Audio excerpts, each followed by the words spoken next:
Hello everyone. Before moving to next chapter, charge of GST, हम लोग को कुछ समरी कर लेते हैं जिससे हम लोग को क्वेश्चन आंसर बनाने में इजी हो।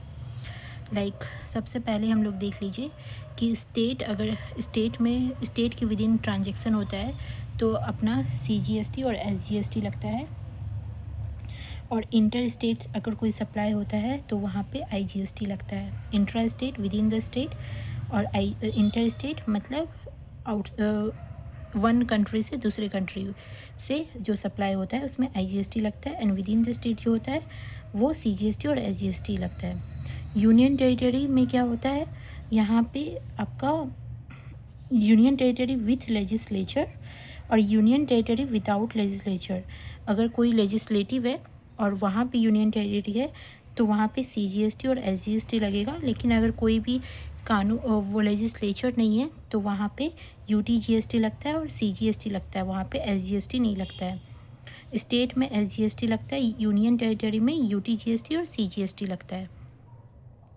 और आईजीएसटी के लिए सेम है, चाहे वो यूटीजीएसटी हो, यूनियन टेरिटरी हो, स्टेट हो, सब में आईजीएसटी में इंटर स्टेट सप्लाई हो रहा है तो वहाँ पे आईजीएसटी लगेगा, वहाँ पे सीजीएसटी, एसजीएसटी और यूटीजीएसटी का कोई चक्कर नहीं है। सेकंड देख लीजिए, levy and collection of CGST and IGST. ये सीजीएसटी होता है, कलेक्ट होता है intra state supply of goods service and both, मतलब intra state supply, within the state supply में सीजीएसटी कलेक्ट, और गुड्स के लिए सर्विस के लिए, दोनों के लिए होता है, और ये सीजीएसटी कलेक्ट करता है। इंटर स्टेट में आईजीएसटी लगता है, सप्लाई फॉर आईजीएसटी, ओके, जो आपको पहले मैंने बताया है यहाँ पे सीजीएसटी, एसजीएसटी, यूटीजीएसटी।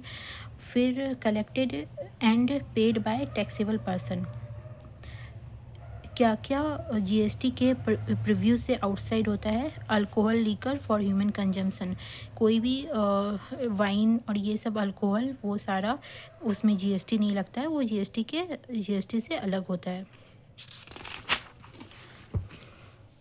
फिर रेट जो होता है वो इसके लिए,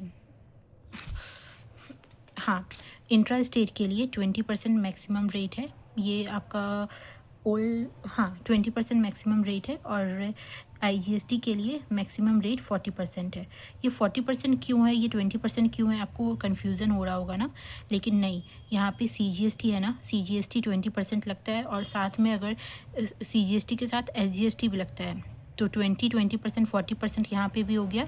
और आईजीएसटी सिंगल रेट लगता है, जब इंटर स्टेट सेल होता है वन स्टेट टू अनदर तो वहाँ पे 40% डायरेक्टली लगता है।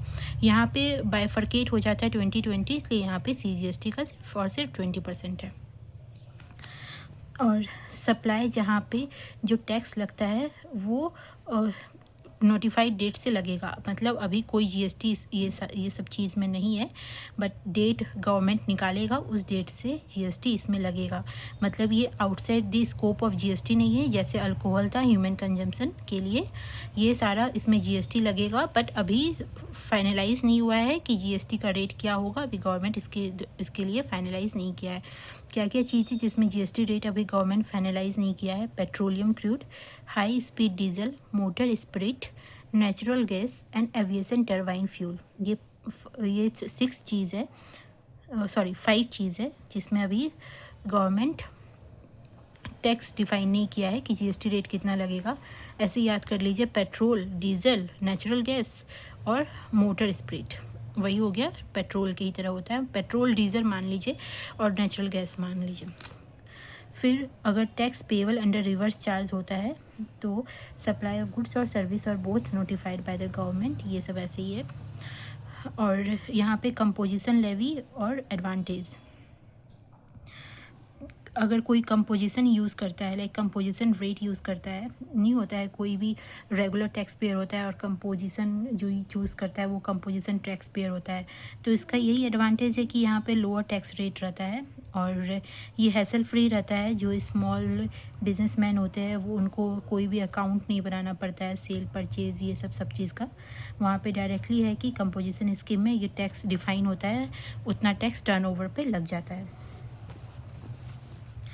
और कंपोजिशन स्कीम कौन कौन ऑप्ट कर सकता है, क्या टर्नओवर लिमिट है, जैसे आपका अगर टर्नओवर मतलब सेल आपका असम, हिमाचल प्रदेश और जम्मू एंड कश्मीर में 75 लाख का होता है, तो वो बंदा 75 लाख तक होता है तो वो बंदा कंपोजिशन स्कीम ऑप्ट कर सकता है। और रिमेनिंग स्टेट में अगर आपका सेल 1.5 करोड़ तक हो तो वो कंपोजिशन स्कीम ऑप्ट कर सकता है। और जो यहाँ पे ये गुड्स के लिए था कि कंपोजिशन स्कीम अगर कोई ट्रेडिंग कर रहा है गुड्स में तो 1.5 करोड़ तक वो अगर उसका सेल हो रहा है, उसका टर्नओवर हो रहा है तो वो कंपोजिशन स्कीम ऑप्ट कर सकता है। लेकिन सर्विस के लिए 50 लाख का है कि अगर सर्विस दे रहा है 50 लाख के अंदर तक का तो वो कंपोजिशन स्कीम ऑप्ट कर सकता है।